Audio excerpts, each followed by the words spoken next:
Hi, I'm Paul Kyogan from GK Tuition, and in this video I want to talk to you about sequences and series. Now the question that I've chosen to go through here is 2018 Paper 1 Question 9. Now in this question we're introduced to an infinite pattern. Stage 0 of the pattern is just a black equilateral triangle. And to get to the next stage, an equilateral triangle is removed from the middle of the black triangle. The next stage then, an equilateral triangle is removed from each of the remaining black triangles, and this pattern just repeats itself. This pattern is going to go on forever, but they've given us the first 3 stages after stage 0. Now for part 1 of the question, we just need to fill in this table. You'll notice I've already filled it in. I think the number of black triangles is relatively straightforward. You can count them. The first one is 1, the next one is 3, the next one is 9, the next one is 27. You should recognize that it's a multiple of 3 each time. So obviously this is a geometric series. For the next one, for the second thing, we need to work out the fraction that remains. So at stage 0, the whole thing, that's 100% is remaining, so we can just call it 1. To get to the next stage, you could realize that 3/4 of it is remaining. At the next stage, 9/16 of it is remaining. At that stage, you should recognize a pattern of the numerators and a pattern of the denominators.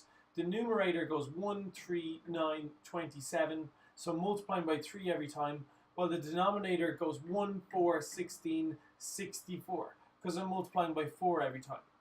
So I think once you recognize the 27 over 64 would have been quite tricky to find if you didn't recognize this pattern.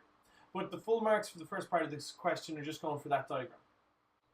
In B part 1, we're asked to write an expression in n for the number of black triangles in the nth stage. So all really you should be concerned with is the column here, the 1, 3, 9, 27. Stage 0 has 1 black triangle, stage 1 has 3 black triangles, stage 2 has 9, and stage 3 has 27. So first of all, you need to recognize that you're just multiplying it by 3 every time, which means that it must be 3 to the power of something. If it's a multiple of 3, it's just 3 to the power of something. And in this case, 3 to the power of 0 would give me 1, 3 to the power of 1 would give me 3, 3 to the power of 2 would give me 9, 3 to the power of 3 would give me 27. So if I was looking for the nth stage, it would just be 3 to the power of n would give me the number of triangles. So all you had to say for that one was that the number of black triangles is 3 to the power of n. Now I'm told that step k is the first step in which the number of black triangles exceeds 1,000 million. Now, previously in B part 1, we worked out that to work out the number of black triangles, it's just 3 to the power of n, where n is the stage number. And in this case, we're told now that the stage number is k. So I know that in stage number k, the number of black triangles is greater than 1 by 10 to the power 9. I know it has to be bigger than that.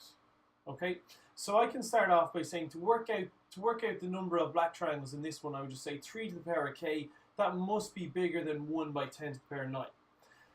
Once I've plugged into that, I now just have one equation, one unknown, which means I can find the value of k. You should recognize here your unknown is in the power. And if your unknown is in the power, you need to introduce logs. Now I've chosen to introduce the natural log. So I just put ln in front of the left-hand side, ln in front of the right-hand side. And the reason I introduced logs was because now I can apply my rules of logs. Ln of log of something to a power, the power just comes in front. So I can rewrite this as k ln 3 must be greater than ln of 1 by 10 to the power 9.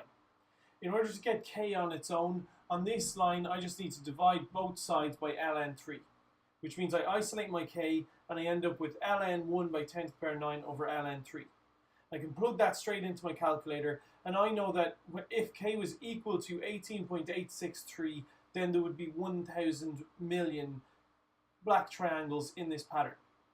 But I know k is the first stage in which there's more than that. So I can round up.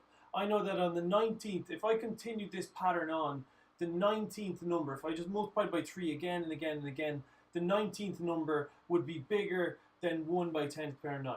So my final answer there is k is equal to 19. In C part 1, I'm told that step h is the first step for which the fraction of the original triangle that remains is less than 1 over 100. Clearly in this case I need to worry about the fraction remaining. After the first step, 3/4 of it remains. Or in other words, you could view that as 3 to the power of 1 over 4 to the power of 1. For the second step, 9 over 16 is how much is remaining. You could view that as 3 to the power of 2 over 4 to the power of 2. For the third step, 27 over 64 remains. Again, we could view this as 3 to the power of 3 over 4 to the power of 3. So obviously now you can identify that there's a trend. If I asked you to work out what fraction is remaining in the fourth step, it would just be 3 to the power of 4 over 4 to the power of 4. Which means if I asked you to generalize it and come up with the fraction remaining in the nth step, it would be just 3 to the power of n over 4 to the power of n. So I know that the general formula to describe the fraction remaining of the original triangle is 3 to the power of n over 4 to the power of n. Now, rather than writing it like that, it's easier for us to just write it as 3/4 to the power of n. One of my rules of powers says that 3 to the power of n over 4 to the power of n is the same as 3/4 to the power of n. So basically, every time to get to the next term, I just multiply by 3/4. Multiply that by 3/4 every time, and I'll keep getting. If I wanted to get the fourth step, 27 over 64 by 3/4 would give me the next one, and so on. Now I need to identify step h. Step h is the first step for which the fraction remaining is less than 1 over 100. So rather than calling this n, I'm going to say 3/4 to the power of h.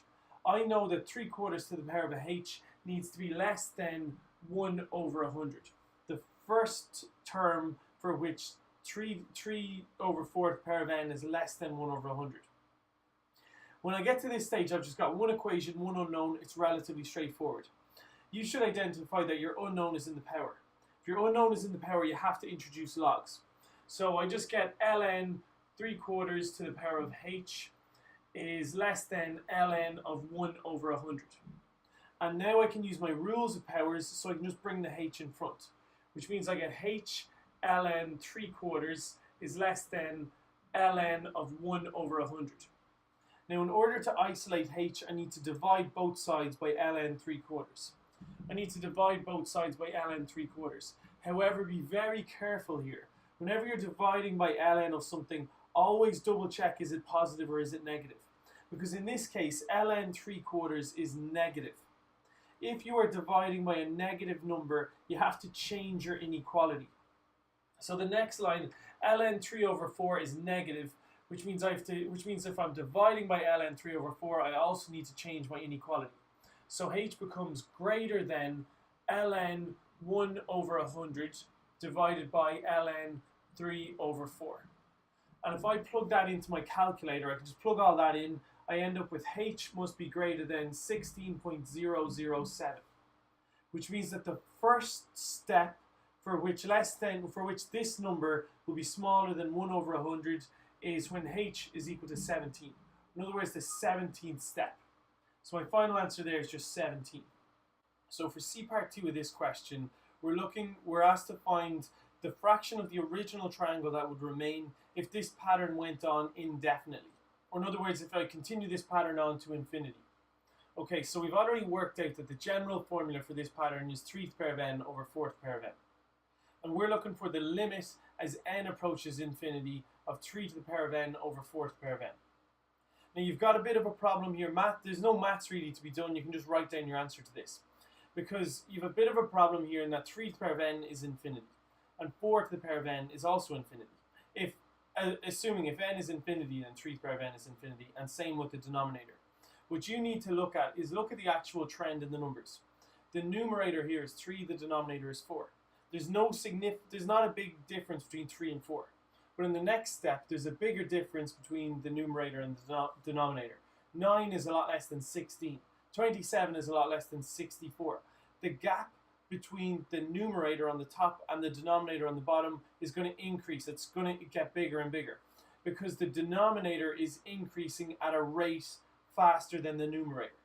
If this sequence went on forever, the bottom of the fraction would be infinitely bigger than the top of the fraction. If I continue this on forever, the number on the bottom would become so much bigger than the number on the top that it would be like having, imagine if you have a small number on the top and a huge number on the bottom, like a massive number, like whatever. I could have millions of zeros after that 1. Obviously, the larger the denominator gets, if the numerator is small, then it's basically, that fraction is basically 0. So it would actually probably be easier to think of it now in this case as the limit as n approaches infinity of 3 over 4 to the power of n. It's the same thing, but it's probably easier to think of it like that. Because the number on the bottom is larger than the number on the top, the number on the bottom will be infinitely bigger than the number on the top. And because of that, the limit as n approaches infinity of this fraction is just a 0. Because after a while, the size of the number on the bottom will be so much bigger than the number on the top that it's basically a 0. So your final answer there is, that's all you have to write. All they want in the marking scheme is literally you just write that and then you plug in 0, it's equal to 0. Because mathematically there's not a lot we can write there. But I want you to think about it in terms of the question. Look back at your patterns there. It makes sense if you look at your first few patterns. As each pattern carries on, you're taking out more and more of the original triangle. If you continue to take out those little black triangles, if you do that forever, an infinite amount of times, eventually the amount of black triangles that remain would be so small that it might as well be 0. Remember, this just implies that n is approaching infinity, because it can never actually reach infinity. It's just something that it's getting closer to. So as this pattern continues, the proportion of the black triangle that remains is approaching 0. Now in part D of this question, we're starting to talk about the perimeter. We're told that the distance from one vertex to another of the original triangle is 1. The distance from one corner to another was 1. So the entire perimeter of step 0 was just 3. You add up your 3 different sides and that's the perimeter. So the perimeter of the first one, you could view it as 3 over 1. Now you then count up the perimeter of the next one and it works out as 9 over 2, or in other words 4.5. You should work out the perimeter of the next one must be 4.5. You can probably work out the next one then works out as 27 over 4, or in other words works out as 6 3/4. Now at this stage it's going to get very difficult to continue on, so you have to recognize your pattern. Clearly on the top here, 3, 9, 27, the next numerator I multiply by 3 and I get 81, I multiply by 3 again and I get 243. On the bottom I had 1, 2, 4, clearly I'm multiplying by 2 every time, so this one becomes 8 and this one becomes 16. So again, it's all about recognizing that pattern. Okay, in D part 2, we're asked to work out the total perimeter of the black triangles in step 35. Now obviously you could just continue your pattern on and work out the first 35 of them, but obviously there's a far more logical way to do it. You should realize that for step 0, it's 9 over 2, which is 3 squared over 2 to the power of 1. The next, for the step 2, it's 27 over 4, which is 3 to the power of 3 over 2 to the power of 2. For step 3, it's 81 over 8, which is 3 to the power of 4 over 2 to the power of 3. For step 4, it's 243 over 16, which is 3 to the power of 5 over 2 to the power of 4. So you could then recognize the trend. That means that for the nth pattern, it must be 3 to the power of n plus 1 divided by 2 to the power of n. So the general formula to work out the perimeter of all the black triangles is 3 to the power of n plus 1 over 2 to the power of n. So clearly, if I'm trying to work out the perimeter of the black triangles in step 35, I just want to sub in 35 instead of n, which means I'll get 3 to the power of 36 over 2 to the power of 35. And now if you plug that straight into your calculator, it tells me that the perimeter is 4368328.818. And it asks me to leave it to the nearest unit, so I'm going to clearly round that one up. The total perimeter is 4368329. So the perimeter is after getting massive. It originally was 3, and now it's a huge number. Now it's 4.3 million. But think about it logically. Again, always go back to your diagram. If you look back at step 3, and clearly from going from step 1 to step 2 to step 3, the perimeter of the black triangles is getting bigger every time. Because we're getting more and more black triangles. Even though the triangles themselves are getting smaller, there's way more of them. So the perimeter continues to increase. By the time I get to the 35th pattern, my perimeter is 4.3 million. So we can use that information now to understand the next part of the question. In the final part of this question, we're asked to use our answers to part C and part D to comment on the total area and the total perimeter of the black triangles as n tends towards infinity. So if this pattern continues on forever, what will the area of all the black triangles be? What will the perimeter of all the black triangles be? We've already worked out the area. We can see that mathematically it's the limit as n approaches infinity of 3 to the power of n over 4 to the power of n. If I subbed in infinity there, the denominator, the bottom of the fraction, would be infinitely bigger than the numerator, the top of the fraction. If the bottom of the fraction is infinitely bigger than the top of the fraction, then it's 0. Then that number is just 0. Again, it's easier to understand this in terms of the diagram. So look at the steps you've been given.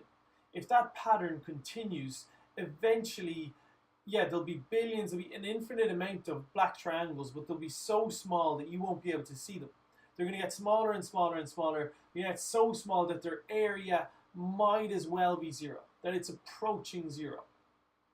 Now, the opposite applies for the perimeter. In order to do it mathematically, it's the limit as n approaches infinity of the general formula for the perimeter was 3 to the power of n plus 1 over 2 to the power of n. Well, step 0 was 3, and step 35 was 4.3 million. So the perimeter is getting ridiculously big. It's increasing all the time because 3 to the power of infinity plus 1 is infinitely bigger than 2 to the power of infinity.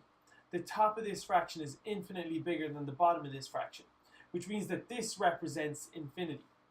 If you look again, it's easier to understand in terms of your diagram. If you continued to remove an equilateral triangle from each of those black triangles, they get smaller and smaller and smaller and smaller to the point where their area is negligible, but to the point where there's so many of them, their perimeter might as well be infinity. If you added up the perimeter of all of these ridiculously small black triangles, it would add up to infinity. If it continues on, it just gets bigger and bigger and bigger. So really, that's what they were looking for there. But I think to wrap your head around it, think about the diagram. Thinking about the diagram there explains it, I think, a lot easier than the maths. So I hope this video made sense. If there's anything you're struggling with there, then make sure you let me know in class or send me an email and I'll try and clarify for you, or I'll try and explain it a little bit differently.